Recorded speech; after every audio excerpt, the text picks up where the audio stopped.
Bonjour chers amis, bonjour frères et sœurs. Voilà, mais vous êtes à l'écoute de l'évangile sans contour. Et cet évangile, c'est l'évangile de la grâce, l'évangile de l'amour, l'évangile de Jésus-Christ. Dieu nous donne des avertissements, Dieu nous donne des choses pour mettre dans notre cœur vis-à-vis de tout ce qui se passe. Et inlassablement, je dirais même, il y a quelqu'un qui vit en nous lorsque nous avons donné notre cœur au Seigneur, c'est le Saint-Esprit, eh bien, fait remonter à la surface, je dirais, euh, certaines choses. Et il nous aide à prendre conscience des temps que nous vivons. Comment prendre conscience des temps que nous vivons?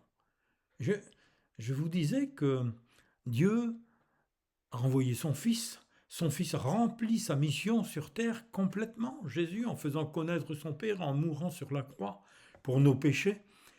Et ensuite, il est mort, c'est vrai, mais aussi il est ressuscité, et il est monté au ciel, dans les cieux, et s'est assis à la droite de Dieu. Et quelque temps plus tard, nous l'avons vu, il a envoyé le Saint-Esprit.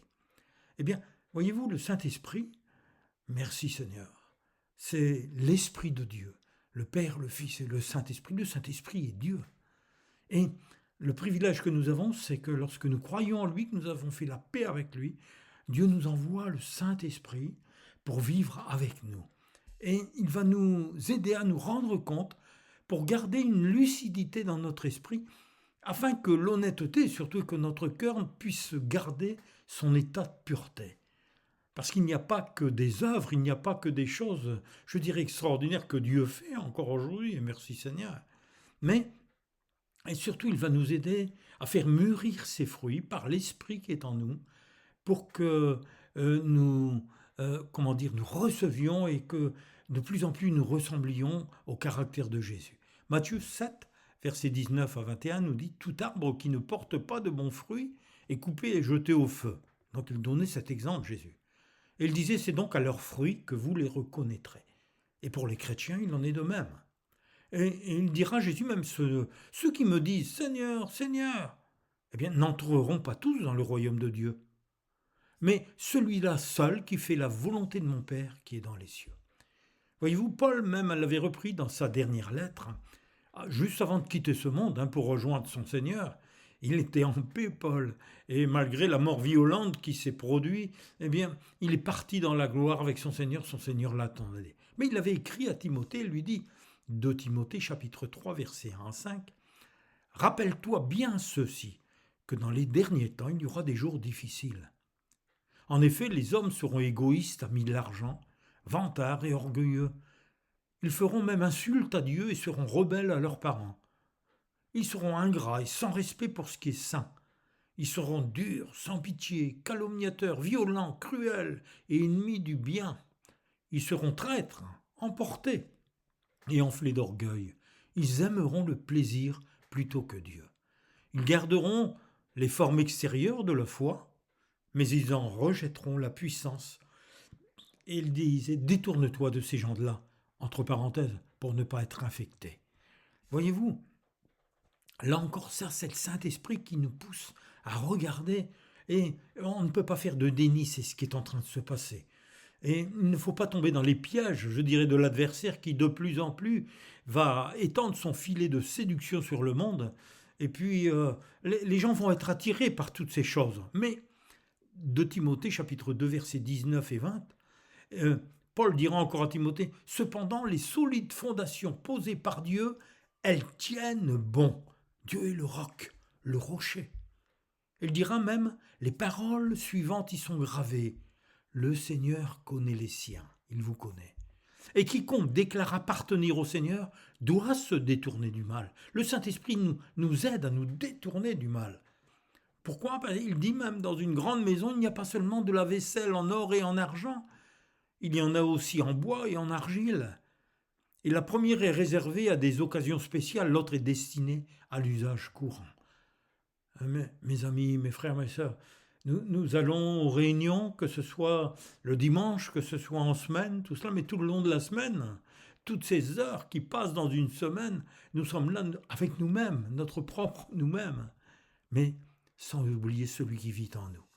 Voyez-vous, avec cette image que Paul veut et continue à lui faire prendre conscience à Timothée, que ces temps-là, eh bien, même du temps de Timothée, les hommes aussi étaient de cette tranche-là, durs, incroyablement cruels, irreligieux. Et cela, lorsque nous le lisons, cela nous donne un encouragement pour nous aussi à bien garder les yeux ouverts et la tête froide. Garder son sang-froid, c'est-à-dire sa lucidité. Rester calme et concentré dans les situations difficiles.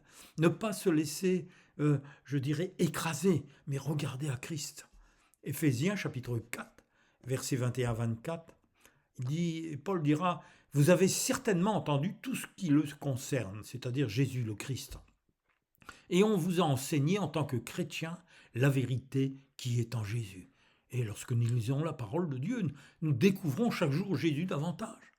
Vous devez donc, dira Paul, en renonçant à votre conduite passée, vous débarrasser de votre vieille nature et de ces désirs trompeurs qui mènent à la ruine, parce que la personne avec qui nous allons vivre le plus longtemps sur cette terre, c'est nous-mêmes, jusqu'au jour où il nous faudra laisser cette vieille tente pour partir avec le Seigneur. Et c'est pour ça qu'il faut renoncer à sa conduite passée. Il faut vous laisser complètement, écoutez bien, ça c'est important, renouveler dans votre cœur et votre esprit. Et ça c'est l'œuvre du Saint-Esprit en nous. Lorsque je lis la parole, lorsque je l'écoute, lorsque je la médite, lorsque je prie, le Saint-Esprit, eh bien, renouvelle mon esprit, mon cœur. Et Paul continuera en disant, revêtez-vous de la nouvelle nature. C'est cela la nouvelle nature, créée à la ressemblance de Dieu et qui se manifeste dans la vie juste et sainte qu'inspire la vérité. Alléluia. Voyez-vous, il n'y a pas d'autre solution. Il n'y a pas d'autre solution. Il nous faut regarder au travers des Écritures. Pourquoi ? Parce qu'elles sont la lumière, elles nous éclairent. Parce que nous pouvons percevoir à ce moment-là les agitateurs, je dirais, invisibles, mais qui sont bien réels et qui maintiennent des personnes dans la soumission au prince de ce monde. Lorsque nous avons donné notre vie à Christ, nous passons de l'autre côté. Nous sommes du côté des vainqueurs, parce que Christ a tout accompli à la croix. Et il a dépouillé les dominations, tous ces personnages invisibles. Et celui qui a Christ dans son cœur, le malin, ne le touche pas s'il reste dans cette communion. De Pierre chapitre 2, versets 18-19, dira « Ils font des discours à la fois enflés et vides de sens. Ils se servent de leurs désirs les plus honteux pour prendre au piège ceux qui viennent à peine d'échapper à la compagnie des hommes et qui vivent dans l'erreur. Ils leur promettent la liberté alors qu'ils sont eux-mêmes esclaves d'habitudes destructrices, et car chacun est esclave de ceux qui le dominent. » Voyez-vous, il ne faut pas écouter n'importe quoi. La toile, Internet, il y a beaucoup de prédications, beaucoup de messages. De plus en plus avec les pubs, avec les appels, avec les séminaires. Il nous faut faire très attention aussi. Il faut être guidé aussi par l'esprit. Et savoir reconnaître là où est l'esprit de vérité et l'esprit de l'erreur. Jésus le dit, vous les reconnaîtrez à leurs fruits. Et Jean chapitre 8, verset 34-36, nous dit « En vérité, je vous le dis », leur répliqua Jésus. « Quiconque se livre au péché est esclave du péché. » Mais il dira encore « Mais si donc le Fils vous affranchit, vous serez réellement libre. » Je suis avec le Saint-Esprit.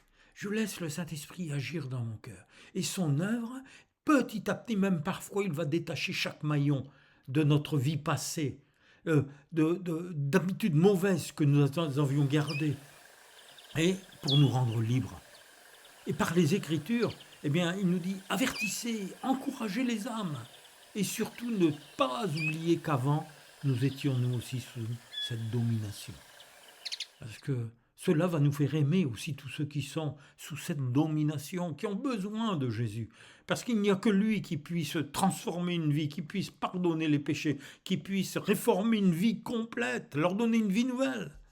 Et c'est dans sa grâce et par la foi en Jésus, eh bien, que Jésus nous a sauvés de ce train du prince de ce monde, Satan, de la domination du prince de l'air, qui a été vaincu, déchu, dépouillé. C'est cela, c'est ce que la parole de Dieu nous le dit. Croyez-le. Son jugement a été fait. Et même encore, lorsque parfois, même dans nos familles, peut-être des enfants, peut-être des cousins, des cousines, des neveux, des nièces, des amis, sont encore victimes de la puissance de ce train de ce monde. N'oublions jamais qu'avant, nous étions comme eux. Donc prions pour eux et croyons, croyons, croyons que le Seigneur travaille leur cœur. La prière, voyez-vous, c'est un mur continuel qui s'élève et qui va les attirer dans la grâce de Dieu. Éphésiens chapitre 2, versets 1 et 2, Paul disait « Autrefois, vous étiez spirituellement morts à cause de vos fautes, à cause de vos péchés. Et vous vous conformiez alors à la manière de vivre de ce monde. Vous obéissiez au chef des puissances spirituelles de l'espace, cet esprit qui agit maintenant en ceux qui s'opposent à Dieu. » Et combien il y en a qui s'opposent à Dieu? Nous le voyons chaque jour. Chaque jour, nous voyons cet esprit trompeur, ces esprits mauvais qui veulent s'opposer à Dieu, qui veulent attirer des âmes à eux. Mais Jean, encore une fois, il faut croire à la parole de Dieu. Jean chapitre 12, verset 31 nous dit « Mais maintenant a lieu le jugement de ce monde, maintenant le prince de ce monde sera jeté dehors. » Alléluia. Quand quelqu'un donne sa vie à Christ, quand quelqu'un s'humilie, vient vers Jésus, lui demande au secours, son secours pour sortir de sa vie ancienne, Dieu le fait. Colossiens 2, 14 et 15. Dieu a effacé l'acte dont les ordonnances nous condamnaient et qui subsistait contre nous. Eh bien, voyez-vous, il l'a détruit. Dieu l'a détruit. Où? En le clouant à la croix. Christ a tout porté sur lui, sur son corps. Et il dit, Dieu le Père, c'est son œuvre, a dépouillé les dominations et les autorités pour qu'ils lâchent leur prise. Pour que, comme avec Pharaon, ils puissent partir vers la liberté. Il a dépouillé les dominations et les autorités, il les a livrées publiquement en spectacle, plus grand des spectacles, eh bien, en triomphant d'elles par la croix. Ah, folie pour les hommes, c'est vrai, folie pour les hommes parce qu'ils ne comprennent pas. Ils sont aveugles spirituellement s'ils n'ont pas Christ. Mais pour les hommes, les femmes qui ont reçu Jésus, eh bien, ils le voient. Ils ont triomphé d'elle par la croix. C'est vrai, nous étions avant comme eux, des prisonniers, des esclaves. Mais ça, c'était avant. Nous ne le savions pas. Nous étions morts spirituellement. Mais maintenant, il y a un après. Éphésiens 2, versets 1 à 3. Vous étiez morts par vos offenses et par vos péchés, dans lesquels vous marchiez autrefois, selon le train du prince de ce monde, selon le prince de la puissance de l'air, je me répète, de l'esprit qui agit, ce que nous avons lu au départ, maintenant dans les fils de la rébellion. Nous tous aussi, nous étions de leur nombre. Et nous vivions autrefois selon les convoitises de notre chair, accomplissant les volontés de la chair et de nos pensées. Et nous étions par nature des enfants de colère comme les autres. Romains 6, versets 16 et 17. Il répétera encore, ne savez-vous pas qu'en vous livrant à quelqu'un comme esclave, c'est-à-dire, eh bien, si c'est au péché, nous sommes esclaves du péché. Pour lui obéir, si nous obéissons au péché, nous sommes esclaves du péché, nous lui obéissons. Vous êtes esclaves de celui à qui vous obéissez. Et celui, eh bien, qui est derrière tout cela, nous sommes encore sous sa domination, soit du péché qui conduit à la mort, ou alors, si nous sommes sous la domination de Jésus, de l'obéissance qui conduit à la justice. Regardons à Jésus, le Saint-Esprit nous aide. Grâce soit rendue à Dieu de ce que, après avoir été esclave du péché, vous avez obéi de cœur à la règle de doctrine dans laquelle vous avez été instruits. Voyez-vous, là, il n'y a pas photo. Ah, il n'y a pas photo, merci Seigneur. Il y a encore un grand espoir, même pour tous ceux qui sont encore à l'extérieur. Car le temps de la grâce n'est pas encore terminé, mes amis. Gardons cela, gardons la foi dans notre cœur, soyons solides comme des rocs, vous êtes des phares, vous êtes des exemples, et laissez les fruits mûrir en vous pour que ceux qui sont encore de l'autre côté puissent goûter combien Dieu est bon. Le Seigneur, dans son amour, veut aussi les sauver, comme il l'a fait pour nous. Galates, chapitre 3, versets 22-27.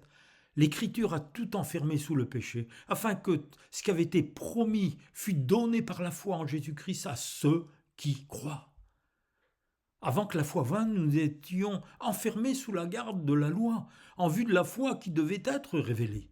Ainsi, la loi était comme un pédagogue pour nous conduire à Christ, afin que nous fussions justifiés par la foi. Oh, merci Seigneur. La foi étant venue par Jésus, nous ne sommes plus sous la paix de ce pédagogue, c'est-à-dire sous la loi, car vous êtes tous fils de Dieu par la foi en Jésus-Christ. Vous tous qui avez été baptisés en Christ, eh bien vous avez revêtu Christ. Christ est en vous, il est sur vous. Éphésiens 2, 4 à 10. Mais Dieu qui est riche en miséricorde, à cause du grand amour dont il nous a aimés, nous qui étions morts par nos offenses, nous a rendus à la vie avec Christ. C'est par la grâce que vous êtes sauvés. Dieu nous a ressuscités ensemble. Il nous a fait asseoir ensemble dans les lieux célestes en Jésus-Christ. Alléluia. Alléluia. Afin de montrer dans les siècles à venir l'infinie richesse de sa grâce par sa bonté envers nous en Jésus-Christ. Car c'est par la grâce que vous êtes sauvés, par le moyen de la foi. Cela ne vient pas de vos propres forces, ne vient pas de vous, c'est le don de Dieu, c'est un cadeau de Dieu. Et aussi ce ne sont pas par les œuvres. Pourquoi ? Parce qu'afin que personne ne se glorifie. Car nous sommes son ouvrage, c'est lui qui nous a créés. Ayant été créés en Jésus-Christ pour de bonnes œuvres que Dieu a préparées d'avance afin que nous les pratiquions. Quand nous faisons des bonnes œuvres, c'est parce que tout simplement Christ vit en nous. Le Saint-Esprit nous conduit pour faire ces bonnes œuvres. Par la foi, donc, continuons dans cette communion précieuse avec Jésus. Chaque matin, asseyons-nous dans les lieux célestes. En Jésus-Christ, nous avons levé nos yeux sur la croix. Nous avons cru au sacrifice de Jésus qui a donné sa vie pour nous. Et cela, par amour, ne l'oubliez jamais. L'amour de Dieu. Dieu est amour. Et nos péchés ont été pardonnés. Dieu les a jetés au plus profond des mers. Jésus-Christ nous a rendu la vie. Nous sommes ressuscités avec lui. De mort que nous étions, maintenant, c'est la vie de Jésus, le ressuscité, qui vit en nous par son esprit. C'est pour cela que Paul pouvait dire, même au travers de toutes les épreuves qu'il a eues, mais j'ai été crucifié avec Christ. Et si je vis maintenant, ce n'est plus moi qui vis, c'est Christ qui vit en moi. Et si je vis maintenant dans la chair, c'est vrai, je vis dans la foi au Fils de Dieu qui m'a aimé et s'est livré lui-même pour moi. Galates 2, 20. Oh Père, notre Père, chaque jour, nous pouvons dire à notre Père, par l'Esprit de Christ qui est en nous, garde notre conscience, Père. Rends-nous lucides, mon Père. Oh, cher Saint-Esprit, tu es notre aide. Je veux vivre cette relation avec Jésus, avec mon Père au travers de la parole, par toi qui vis en moi. Garde mon cœur dans la pureté. Soyez tous bénis et gardés, mes amis, mes frères, mes sœurs. Et si vous n'avez pas encore fait la paix avec Dieu, je vous en supplie, acceptez la main qu'il vous tend. Vous n'avez qu'à tendre la main, attrapez-la. Et Malachie, comme dans Malachie chapitre 4, verset 2, « Pour vous qui craignez mon nom, se lèvera le soleil de la justice, et la guérison sera sous ses ailes. » Oh, merci mon Père céleste. Merci mon Seigneur Jésus-Christ et frère, et Sauveur, et Seigneur. Merci cher Saint-Esprit. Oh, sois loué, adoré, béni Seigneur, par Jésus-Christ son Fils, au travers de l'Esprit de Dieu qui est uni avec moi. Amen.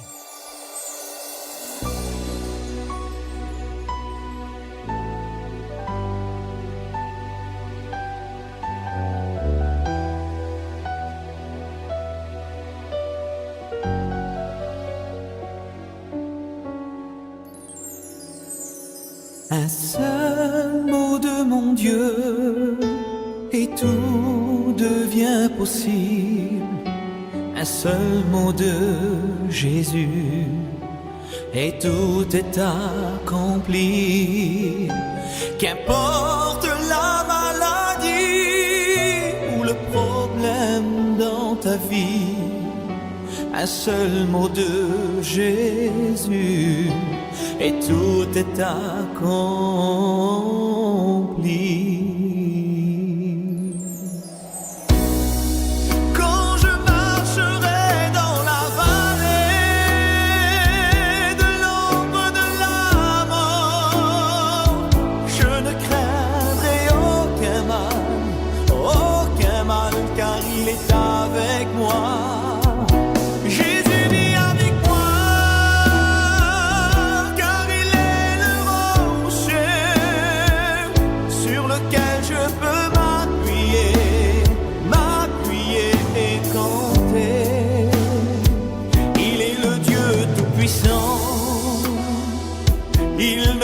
négligeant.